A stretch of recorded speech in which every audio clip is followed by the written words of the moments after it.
A mochi moment from Mark, who writes, I just want to thank you for making GLP-1s affordable. What would have been over $1,000 a month is just $99 a month with Mochi. Money shouldn't be a barrier to healthy weight. 3 months in, and I have smaller jeans and a bigger wallet. You're the best. Thanks, Mark. I'm Myra Ahmed, founder of Mochi Health. To find your Mochi moment, visit joinmochi.com. Mark is a Mochi member compensated for his story.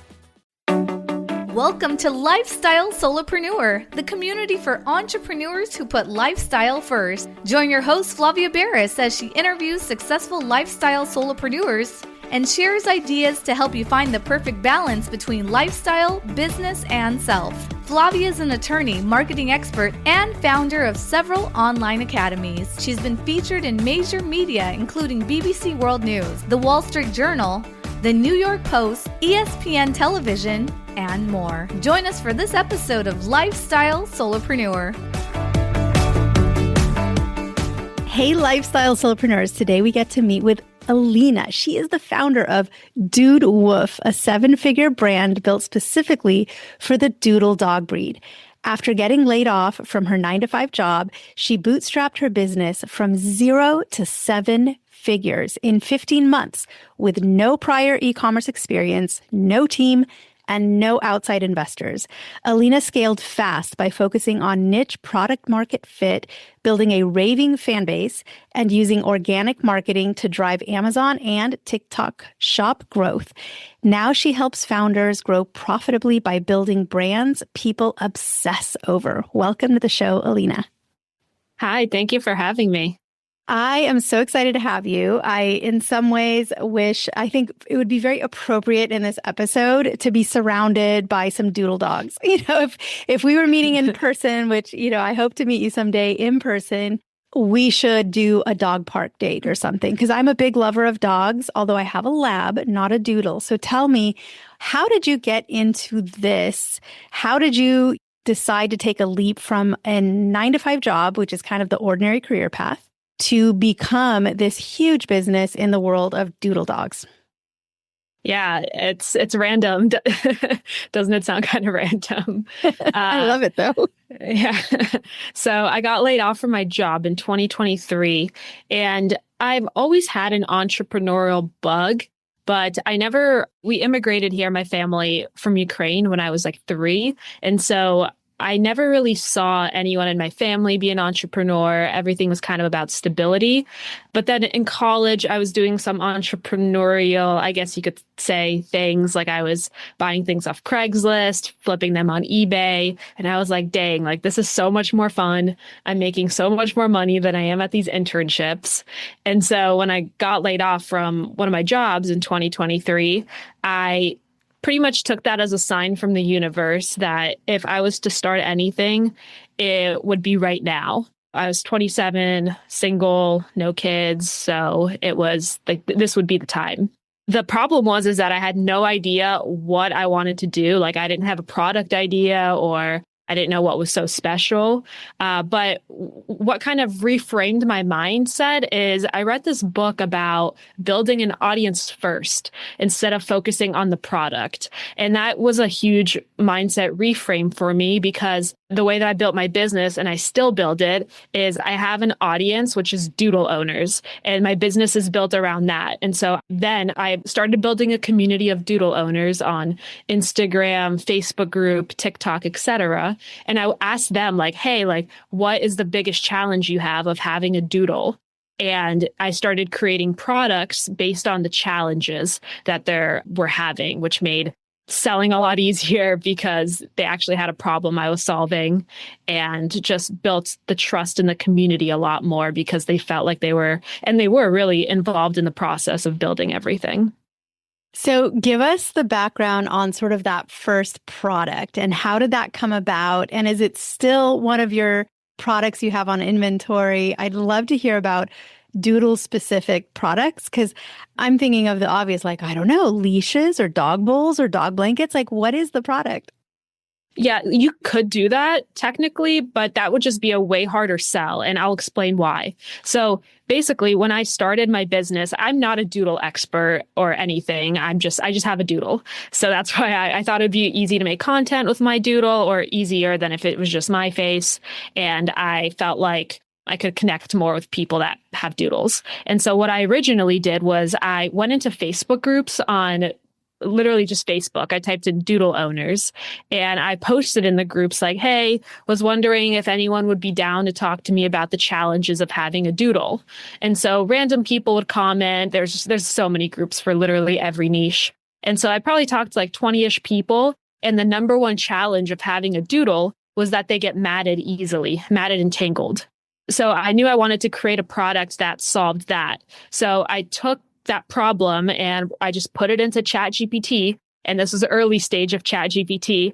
And I was like, hey, like, what are some products I can create that solve this problem? And one of them was a detangler spray. And I was like, okay, cool. Like, let me see what detangler sprays are on the market. And I went on Amazon. I looked at a bunch of the detangler sprays and I realized that the ingredients of those detangler sprays, like they were just harsh chemicals, things I couldn't pronounce. I personally would not use them on my dog because I'm a crazy health nut. And so in my head, I'm like, okay, I have an audience that I'm going to create, which is doodle owners. I have a problem that I'm going to solve for them, which is helping them with brushing the tangles out of their dogs. And my product is going to have a differentiator by being natural and human grade. And I'm going to market it as a doodle detangler spray. Amazing. I absolutely love it. And you leaned on AI. What role does AI play in your business today? Well, AI is super fun now. There's so much AI and so much, just like you could get lost in a hole of it. But right now, what I'm really interested in is helping.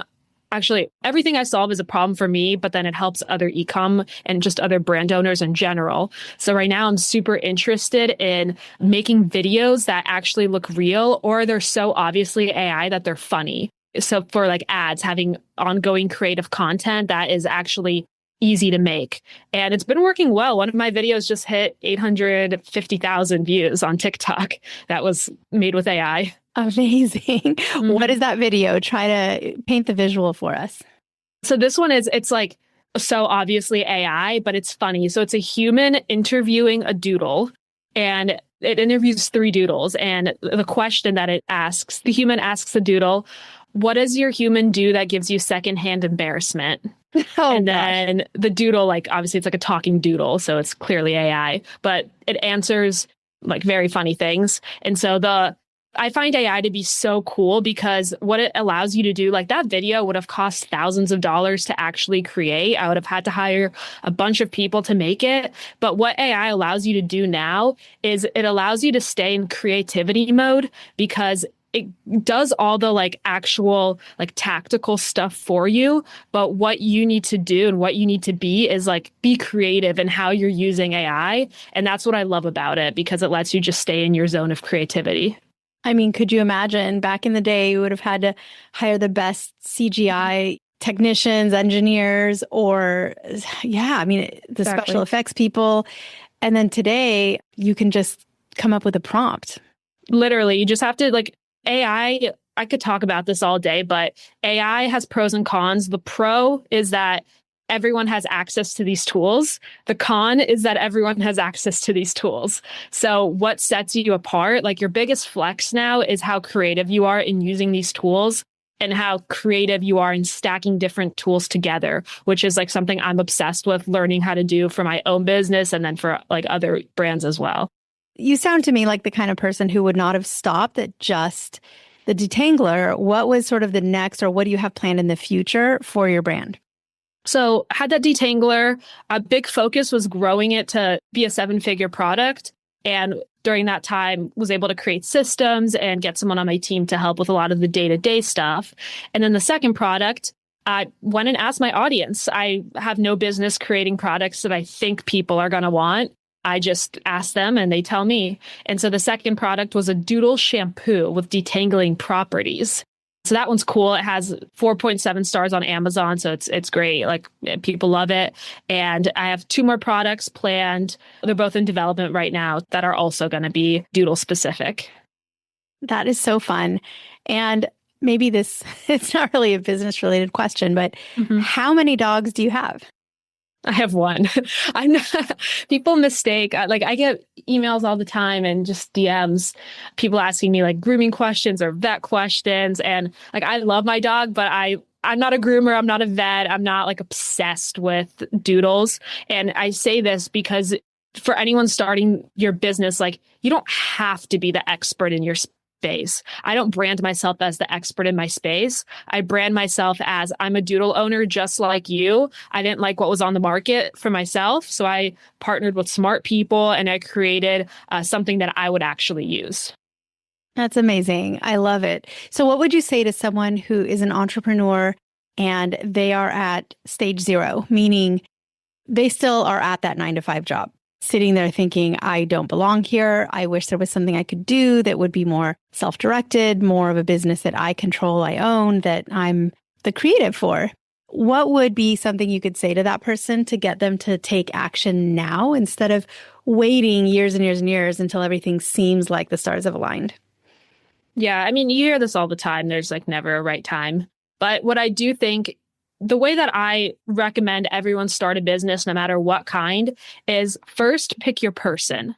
So who's that avatar that you're going to target? And a lot of people are scared to niche down. But here's the thing. In the beginning, you have to niche down because there's so many other giants out there. Like, for example, in the pet brand space, if I was just a dog brand, there's a million other dog brands that have way more money than me that would just crush me in ads. The reason that I stick out is because my ads are you a doodle owner? Like all my Instagram specifically, it's like DIY games for doodle owners. So that sticks out if you're a doodle owner. And so what happens is you niche down in the beginning and then people find you anyways, especially like I have a ton of other dog breed owners that use my products just because of reviews, etc. But it would never have grown to be this business if I didn't niche down. So start with choosing an audience and figure out what you're going to do to bring traffic in. So how are you going to build this audience base? Is it Instagram? Is it blogs? Video is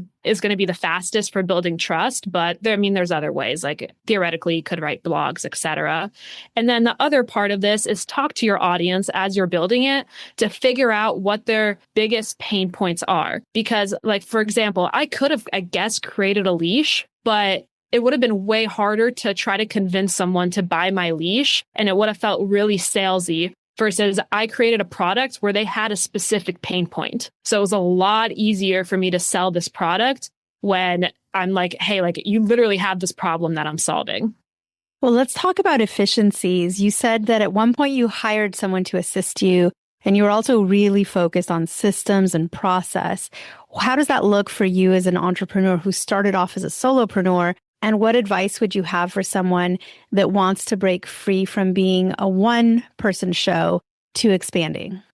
The first thing is I think people hire agencies way too early. So my approach was I wanted to learn I want to know how to do basically everything in my business so that when I hire someone, I know that they're doing a good job. A lot of people will they'll be like, Facebook ads, I don't know. So I'm just going to hire this agency. But they don't actually know if the agency's performing well or what they're doing or which agency, because they don't know what's happening. So definitely first learn whatever you're hiring out. It should be something that you're already doing and you want this off your plate and you know how to qualify someone if they're good or not good. For me, I have one person on my team, one full-time person. And I basically taught her all the system. Everything I was doing, I taught her how to do. And we have like some contractors that come in, etc. But really, I don't use agencies for anything. Amazing. So what is a challenge that has happened in your business? Because I think entrepreneurs usually run into some kind of a roadblock where if it's bad enough, you feel like, should I just give up? But hopefully it wasn't that bad for you. And it was something that you were able to overcome rather quickly. But it's always great to learn from other people's challenges and just to see how they rose above them. Yeah, I'll tell you, especially in e-com, cash flow is huge. It's like a huge You buy inventory up front, so it can be a huge roadblock because you pay the cash up front and you don't make the money for like 6 months on the whole, like you sell through the product in, let's say, 6 months. And then you have to place another order, and hopefully it's a bigger order because more people know your brand. And so it just becomes this huge loop. So that's definitely, it still is like a challenge, like figuring out like cash flow versus demand as you're growing. Like as I'm launching new products, you always need more cash. Like it's not like I can pocket everything, especially in e-com. One thing that really helped with that is understanding my numbers. So that's probably one of the best things I ever did for my business, is really sat down and understood, like, I don't want to throw out jargon in here, but like cash conversion cycle, like when am I actually getting paid? What's hitting my bank versus like the balance sheet, et cetera. Because what that allowed me to do is that allowed me to take smart risks, you could say, like taking inventory debt, which I would not recommend anyone does unless they really know their numbers. But in this case, like if you're already selling through products, you can take debt in order to get more of that product and use your profits to launch new products, because you already know that the debt you're using is on products that are definitely going to sell through. Amazing. So what is it that people can do to get to know you better? I know you have a great online presence. I mean, you could probably teach a class, honestly, on how to market on social media. And for all I know, maybe that's what you do. But fill us in on, where do people go to learn more about you and your story? Yeah, you can just find me on Instagram at ecom with Elina, Elina. And I'm constantly I try to document everything. Right now, I'm about to be launching 2 products. So I'm going to document my whole from development to launch of those products. I talk about different AI stuff that I'm using, just trying to help people and teach people what I'm doing. Amazing. Give us that URL one more time. And I definitely myself will go and connect, because I think you're just so fun to kind of watch in what you're doing and how you're growing and where you're taking your brand. It's amazing. Aw, that's sweet. So on Instagram, ecom with Elina, Elina. Amazing. So I am so grateful to you for taking time out of your busy schedule. I know that's the one resource that none of us can just really create, is time and our attention and our energy. And you're super generous just in sharing the behind the scenes of what you've done. So thank you so much for being on the show today, giving us that peek into your story and your journey and where you're headed next. Thank you so much, Elina. It's been a pleasure to get to know you. Thank you for having me. Hey everyone, thank you so much for joining us, and I hope you enjoyed the show. Don't forget to subscribe to this podcast, and if you leave a review on iTunes, I promise I will read every single review. If you know someone who makes a full-time living from part-time work, and maybe this is you, please visit lifestylesolopreneur.com to nominate a guest or to nominate yourself. Because remember this, money doesn't buy happiness. But money in the hands of a happy person, there is no greater tool. Today's episode was brought to you by the Get Shift Done program. It's a lifestyle-changing online class to help you define your business and lifestyle ambitions, and to set goals in a way you've never experienced before. This class will 10x your daily productivity with methods that will blow your mind. And if you use the coupon code podcast, the class tuition is 99% off. Visit GetShiftDone.com to enroll today.